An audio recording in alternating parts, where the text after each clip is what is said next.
Hello everyone, কেমন আছো তোমরা সবাই? আশা করি সকলে খুব ভালো আছো। আমিও খুব ভালো আছি। আজ সানডে, তো সানডে মানে একটু ছুটির দিন, আর ছুটি মানে ঘোরাঘুরি করতেই হবে। তো আমরা সবাই চলে গিয়েছিলাম আমাদের এখানকার শিল্পীর হাটে, মানে রাঙাপানির যে শিল্পীর হাটটা আছে সেখানে, বিশ্ব বাংলা শিল্পীর হাট। যেহেতু আমাদের বাড়ির থেকে অনেকটাই দূরে, তো এই জায়গাটায় বেশিরভাগ সময় আমাদের আসা হয় না। তো আজকে হঠাৎ করে প্ল্যানিং হলো, তো এখানেই ঘুরতে যাব। তো সবাই মিলে চলে এসেছি ঘুরতে। অনেক জিনিস রয়েছে, সেগুলো তোমাদের সাথে শেয়ার করছি। তো চলো দেখা যাক কী কী জিনিস আছে, তোমাদের সাথে সাথে আমিও একটু ঘুরে নিই। তো অনেক রকমের দেখো জুয়েলারি আছে। এই জুয়েলারিগুলো দাম করে দেখলাম, অনেকই দাম বলেছে, সেই কারণে কিন্তু আমার কেনা হয়নি, কিন্তু পছন্দ হয়েছে। বার্গেনিং করলেও তারা বার্গেনিংটা সেইভাবে হচ্ছে না, অনেকই দাম, কিন্তু জিনিসগুলো খুব সুন্দর। দাম হবেই নাই বা কেন, কারণ ওদের হাতের কাজ তো, অনেক কষ্ট হয়েছে বানাতে, সেই কারণেই প্রচুর দাম। আর এই ড্রেসগুলো খুব ভালো লেগেছে গোপালের জন্য। তো সেরকম কিছু কেনাকাটা করা হয়নি, হঠাৎ করে প্ল্যানিং হয়েছে যেহেতু, তো সেই কারণে কেনাকাটাটা সেরকম হয়নি, শুধু দেখতেই গিয়েছিলাম। বেশ ভালো লেগেছে। অনেকটা জায়গা জুড়ে কিন্তু এই মেলাটা বসেছে। তো এই যে দেখো, এখানেও কতগুলো হচ্ছে জুয়েলারি, বেশিরভাগই আমি এই জুয়েলারি শপ বা ড্রেস ব্যাগ এগুলোরই দোকানগুলো দেখেছি। তো এই জুয়েলারিগুলো খুব ভালো লেগেছে, খুব নিখুঁত করে বানানো, সবই হাতের কাজ, যে খুব সুন্দর তাদের হাতের কাজ। আমার তো খুবই ভালো লেগেছে। তো তোমরাও দেখো, ভালো লাগবে তোমাদেরও। আর যারা যারা শিলিগুড়িতে আছো অবশ্যই একবার ঘুরে আসবে এই শিল্পীর হাটে।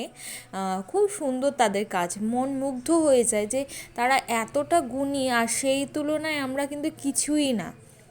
এত সুন্দর করে সুন্দরভাবে সাজিয়ে রেখেছে, হাতের কাজগুলো খুব সুন্দর। আর এই ফুলগুলো তো তোমরা জানোই, অনেকেই জানো যে এই ফুলগুলো মানে অনেক রকম জিনিস দিয়ে বানানো হয়। এই গোলাপটা দেখো কতটা সুন্দর, খুব সুন্দর। তো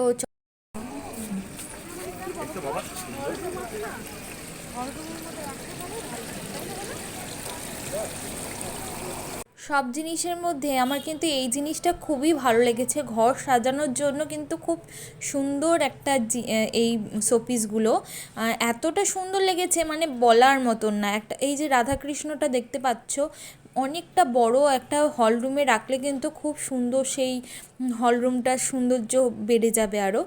এই জিনিসটাও খুব সুন্দর। এই জিনিসগুলো যে কিসের তৈরি আমার কিন্তু ঠিক জানা নেই, মাটির হবে হয়তো।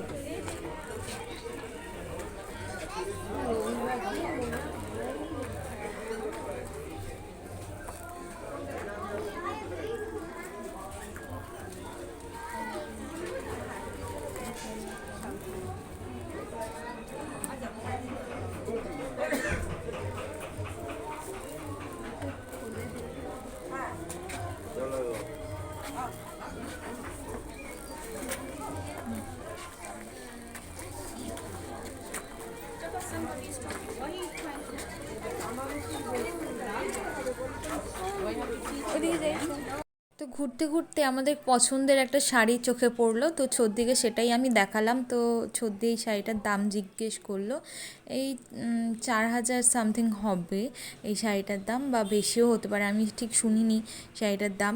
তো খুব সুন্দর সুন্দর শাড়ি। আর এই যে শাড়িটা দেখতে পাচ্ছ, এটা 900 টাকা দাম বলেছে। এই শাড়িগুলো রেগুলার ইউজের জন্য কিন্তু খুবই ভালো। মানে আমি যেহেতু স্কুলে যাই, তো স্কুলের পরার মতন এই শাড়িগুলো কিন্তু খুবই সুন্দর, কিন্তু কেনা হয়নি আমার। নেক্সট আবার যখন যাব তখন কিনে নিয়ে আসবো। তো খুব সুন্দর, আমার তো খুব পছন্দ হয়েছে।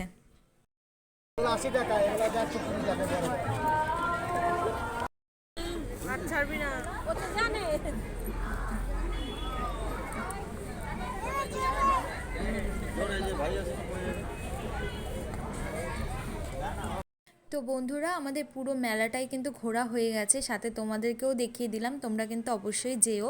আর আমাদের কুহবুড়ি দেখো খেলতে ব্যস্ত, আর আমরা এখন বাড়ির উদ্দেশ্যে রওনা দিয়েছি। তো চলো এখন বাড়ির দিকে যাব, কিন্তু তার আগে কিছু তো খাওয়া দাওয়া করতে হবে। তো চলো এখন যাব আমরা কিছু খাওয়া দাওয়া করতে। তো ফার্স্টে একটা চাটের দোকানে চলে গিয়েছি। তো এই যে দেখো চাটটা বানিয়ে নিচ্ছিলাম, মিক্স চাট নিয়েছি, কিন্তু সত্যি কথা বলতে চাটটা অতটাও ভালো ছিল না, আমার তো অতটাও ভালো লাগেনি।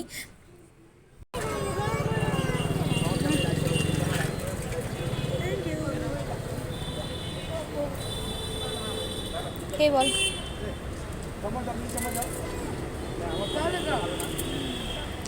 তো চাট খেয়ে তারপর ফুচকা খেয়ে আমরা কিন্তু চলে এসেছি আমাদের ডাবগ্রাম মাঠে। তো ডাবগ্রাম মাঠে আমরা খাবো হচ্ছে মোমো, চিকেন পকোড়া আর এগ রোল। তো সবাই মিলে দেখো আমরা একটা দোকানে বসে পড়েছি। আমরা কিন্তু এই দোকানটার মধ্যেই খেতে যাই, তো খুবই ভালো লাগে এই দোকানের সব কিছুই। তো চলো এখন আমরা খেয়ে নিই, দেন তারপর আমরা বাড়ি চলে আসবো। আর এখানে কুহুবুড়িকে দেখবে কত সুন্দর করে খাচ্ছে। তো দেখো, ও কিন্তু মোমো খেতে খুবই পছন্দ, ওর মোমোটা হলে না ওর খুব, ও মোমো খেতে সত্যিই খুব ভালোবাসে। তো এই ছিল আজকে আমার ছোট্ট একটা ভিডিও, কেমন লেগেছে অবশ্যই জানিও, আর এই রাধাকৃষ্ণ মূর্তিটা কেমন লেগেছে এটাও জানিও। তো লাইক, কমেন্ট, সাবস্ক্রাইব করতে একদমই ভুলো না। টাটা, সবাইকে ভালো থেকো এবং সুস্থ থেকো।